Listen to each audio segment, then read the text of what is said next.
Welcome to steno dictation. Dictation 5 second बाद शुरू होगा।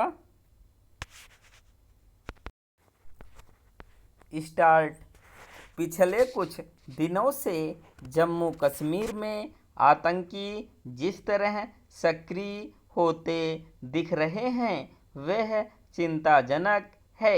उनकी बढ़ती हुई सक्रियता का अर्थ है कि न तो सीमा पार से आतंकियों की घुसपैठ पर लगाम लग पा रही है और न ही उनके दुस्साहस का दमन हो पा रहा है।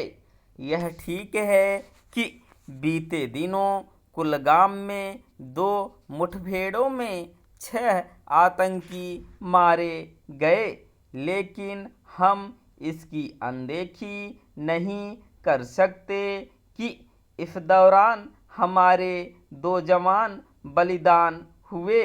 आतंकियों को मार गिराने के क्रम में सुरक्षा बलों के क्षति उठाने का सिलसिला बंद होना चाहिए। यह सिलसिला पाकिस्तान प्रायोजित छद्म युद्ध का ही परिचायक है। यह ठीक नहीं कि इसकी कीमत भारत तो चुका रहा है, लेकिन पाकिस्तान का कुछ नहीं बिगड़ रहा है। अच्छा यह होगा कि आतंकवाद के खिलाफ अभियान इस तरह चलाया जाए जिससे सुरक्षा बलों को क्षति न उठानी पड़े। इसके साथ ही इस पर भी गंभीरता से विचार करना होगा कि पाकिस्तान को आतंकियों की घुसपैठ कराने और उनकी सहायता करने से कैसे रोका जाए। इस पर विचार इसलिए आवश्यक है क्योंकि पहले सर्जिकल स्ट्राइक और फिर एयर स्ट्राइक के जरिए पाकिस्तान को जो सबक सिखाया गया था वह उसे भूल चुका है।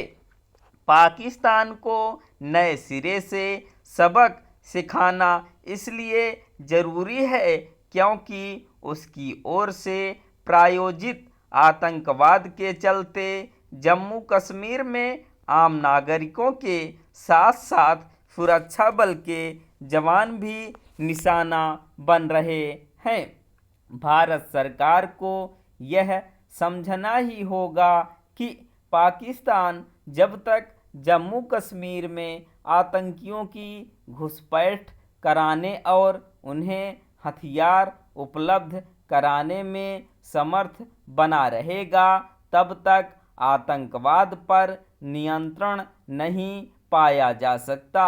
यह पाकिस्तान की ओर से जम्मू कश्मीर में आतंकवाद फैलाने का ही प्रतिफल है कि यहाँ सक्रिय आतंकियों के दुस्साहस पर लगाम नहीं लग पा रही है। इसका प्रमाण यह है कि बीते दिनों आतंकियों ने पहले राजौरी में सेना के एक ठिकाने पर हमला किया, फिर कठुआ में। इन दोनों घटनाओं में भी सेना को क्षति उठानी पड़ी। इसके पहले भी जम्मू कश्मीर में कई आतंकी घटनाएं घट चुकी हैं जिनमें नागरिकों के साथ सेना को भी क्षति उठानी पड़ी है। चिंता की बात यह है कि इधर आतंकी जम्मू और कश्मीर दोनों क्षेत्रों में अपनी गतिविधियां बढ़ाते हुए दिख रहे हैं। एक ऐसे समय जब जम्मू कश्मीर में विधानसभा चुनाव की तैयारी की जा रही है तब आतंकियों को सिर उठाने का मौका बिल्कुल भी नहीं दिया जाना चाहिए।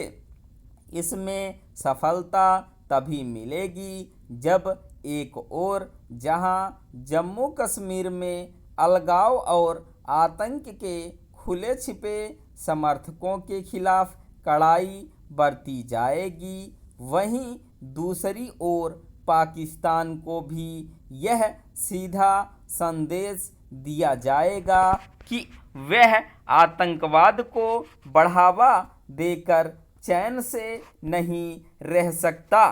पाकिस्तान तब तक सीधे रास्ते पर नहीं आने वाला जब तक उसे जम्मू कश्मीर में आतंकवाद फैलाने की कीमत नहीं चुकानी पड़ती। स्टॉप।